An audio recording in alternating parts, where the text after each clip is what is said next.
guys, and welcome to my first place zombie deck profile. Now, zombies are actually pretty good, this format, being able to be like one of the most versatile and adaptable decks, especially with Zombie World, turn everything to zombies and then super power the entire boards away. A lot of decks just really are like, oh, wait a minute, I can't really work with zombie types, and then super poly drops and it's like, oh, crap, whatever. And so yeah, I'm going to show you what I ran. So zombies pretty much are kind of just still insanely good and insanely nuts, this format, in my personal opinion. So 3 Mizuki, 1 Gozuki, tried and true, love that ratio. 3 Unizombie, 3 of the Rotting Phoenix, being able to just special summon out and then bounce to special summon out again, and also it's a level 4 tuner free extension, allows you to go into your synchro plays so much.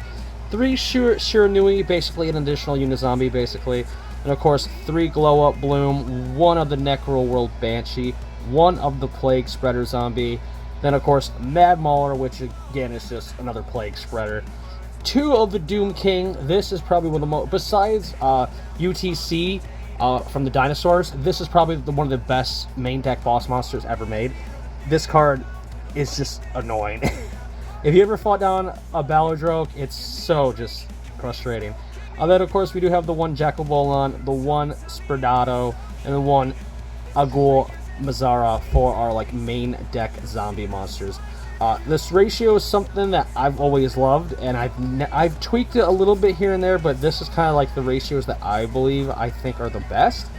If you're just playing strictly pure zombie. Of course, there's the Vendread variant that's really good as well, I think. So, but honestly, pure zombie is always fun for me.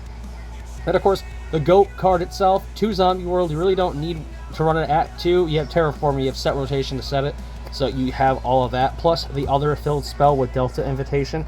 Just being able to free send level 5 or higher zombie monsters from the deck to the grave is just crazy. Then also it token spams too, which is kind of nuts. So these are our main go-to field spells. And of course, we do have 2 still of the Curse of the Ancient Turtle. Ooh, this card is nuts. Thank you, Supreme Darkness, for giving us some crazy zombie support a while ago. Next, the Power 5 spells I always call them in this deck that are tried and true. Terraforming, set rotation, obviously. If Zombie World has to be out, we're cooking. If Zombie World's not out, we're not doing so well, but we have to have Zombie World out. That is the main goal of the deck. Set rotation, Terraforming, Foolish Burial, Reasoning, and 1-for-1 for your standard Power 5 spells. Being able to get the thing, Reasoning for the Light Sworn stuff, 1-for-1 to tuner out Glow Out Blooms, and Foolish Burial to dump anything that you want. Then of course, hand traps. These can be your flex box, because we really don't really about hand trapping mostly because we want a board break. But main deck running originally Ash, of course we want to stop the Fluolos and all that fun stuff. Forbidden Droplet, being able to pop a board and dump things from the hand is just insane. And then of course the God card itself, please don't get hit, Super Poly. It's not as prevalent in most decks that want to run this format, but when you have Zombie World plus this card, anything is pretty much fair game for this. So yeah, that's it for the main deck. We're going to slide on now to the extra. Now for the extra deck, Vampire Fascinator, love the card still.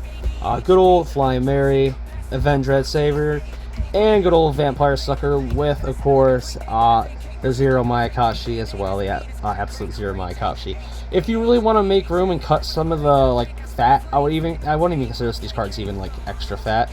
But these 2 cards, you don't go into them as much as these 3. These 2 are situational, depends. So if you really want to cut these and make the deck a little more optimized, you can cut these for SPs and IPs and stuff like that. I would recommend that, but I wanted to keep to the pure zombie theme. Exceeds, only one, the Zombie Vampire. You rarely make it. It has to be the weird situation where you got level modulation going, or you have either your Agul out, let's see, with the Belgerok and make this and mill and takes, but it's still an insane card to go into, and it's just nuts. Then of course you got your synchros, the go-tos, good old Shinshin and Psychic and Punisher. These battle phase effect broken, and also this is just our Dark Claw synchro monster, so never a bad thing to stop them. Then of course the actual zombie synchros, Immortal Dragon, go into it. Well, not that much. It's interesting. It's mostly used to synchro climb up. Doom Kaiser, still love this card ever since I even added into it, so I love it. Of course, Skeletal Dragon, Felgrand, make this, again, like I said in my old profile a while ago, you can easily make this card no matter what now. Also, the OG Red Eye Zombie Necro Dragon, after consideration, being able to take from your opponent's graveyard is nuts. Because the bigger one cannot do that. This one only can do it. This one doesn't do that, which is kind of sucky, but still being able, these two guys are insane. And then of course you do have the Draco, Nether Soul Dragon, which is your super poly target, which just requires 2 zombie type monsters. So, boom, 2 monsters off the opponent's board, and opponent's board's really not that big anymore, and being able to super poly them off and get rid of them, and then having a 3k beaten stick to hit for game or just direct damage, because it can't destroy monsters by battle, so that's the only thing that sucks about it. So, but 3k beaten stick just to hit directly is just nuts. Plus all of the other support that's going on as well. And yeah, that's it for zombies. Side deck, little work, been working on it a little bit. Still kind of in the working progress, but I ran sales bands. I ran a couple more extra super poly targets in case this wasn't enough, like the Draco Stapelion and fun stuff like that. More board breakers like Regekis, Lightning Storms, Harpies, and all that stuff, because we really don't go into hand traps that much. And then of course D-barriers for your certain Yummy matchups and K9 matchups and Draco Tail matchups, because they're all heavily reliant on one type of summoning, so you can stop them with that. But yeah, that's it for the profile. Hope you guys enjoyed. If you guys did, leave a like, comment, and subscribe. And being able to get first at locals with zombies is totally dope. I always like busting this deck out and be like, hey, zombies, here we go. But yeah, that's it for the profile. I'll see you guys on the next one. Peace.